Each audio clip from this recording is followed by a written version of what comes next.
Hello everyone. I'm realizing more and more every day it's going to start getting into crunch time for Proline. So I need to get on my projects. But I wanted to do a video before all of that, and I kept putting it off because, as you know from the last video, I kind of had to do some reshuffling of the Red Cat giveaway, and I was enjoying myself so much with the Night Runner build.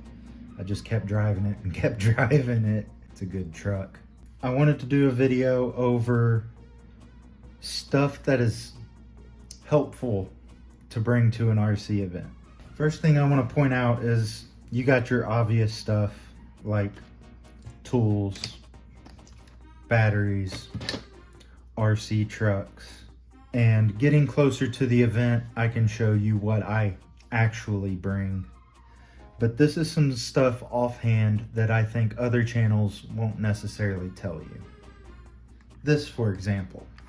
This I actually use at work, and it is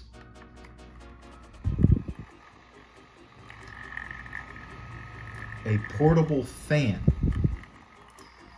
You clip this onto your belt, and you clip your shirt into this front clip, and it blows air up the back of your shirt. Or, as I do walking back to my car, I just clip this into my collar and it blows onto the bottom of my neck. These are about $30 to $35 on Amazon, and this has been a lifesaver out in the field. It has 3 speeds, is rechargeable through USB-C, and if you're so inclined, also has a charging port to charge your phone.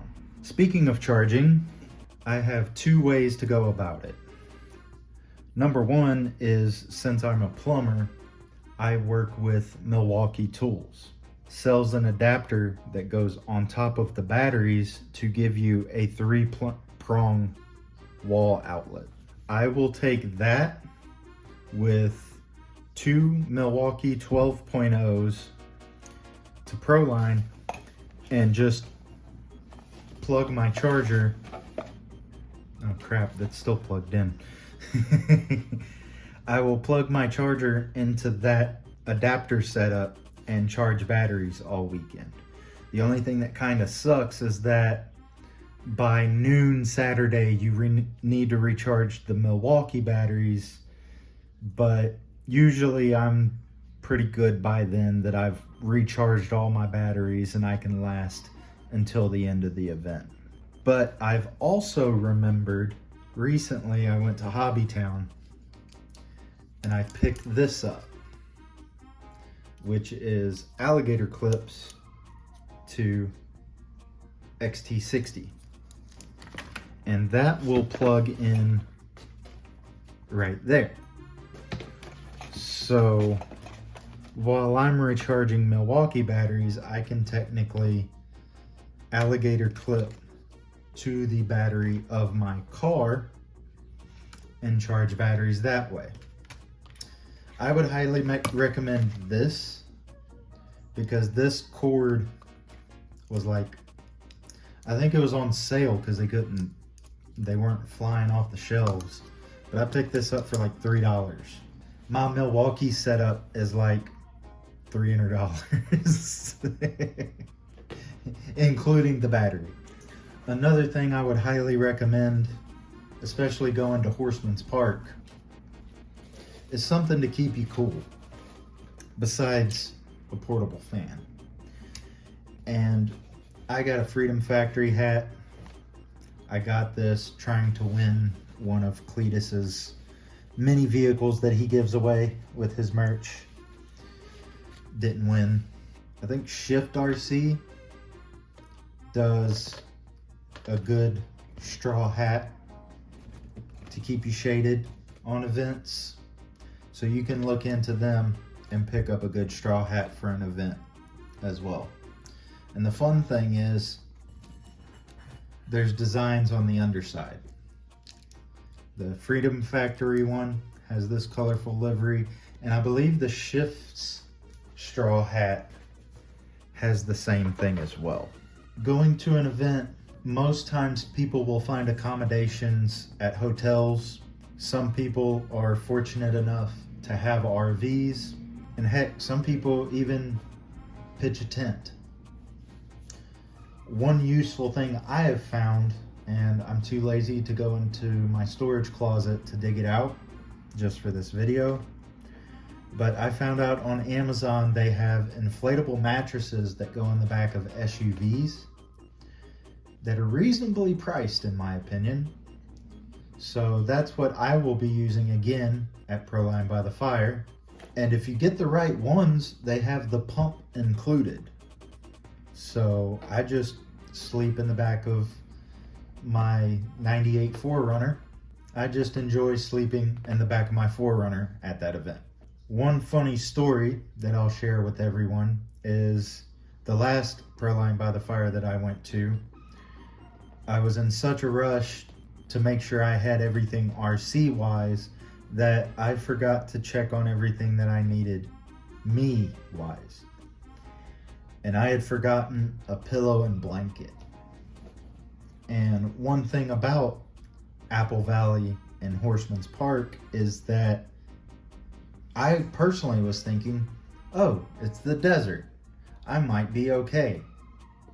The thing I forgot to think was it's the high desert. So it's gonna get down to like 42, which is what it did that night.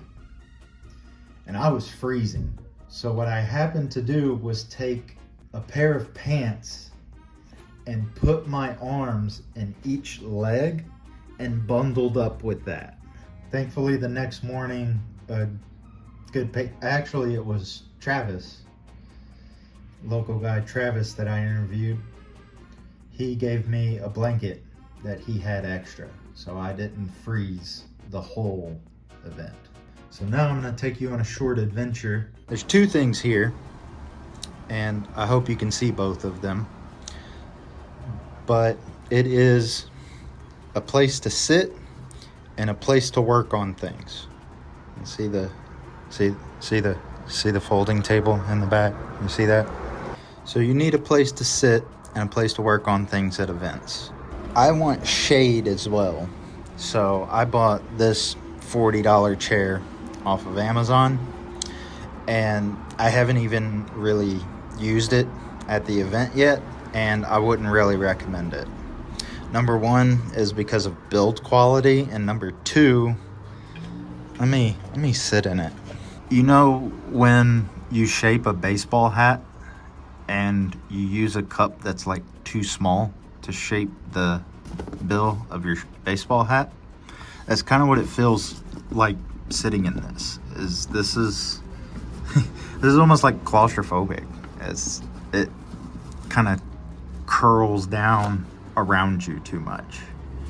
But that can be fixed. I can like take this off and sit on it. But like I said, I wouldn't recommend this particular chair. But yes, you will need something to sit on and something to work on top of, like a folding table.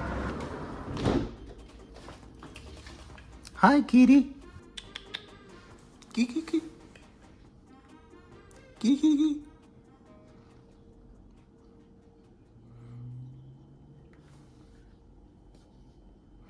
I guess he's shy to be on camera.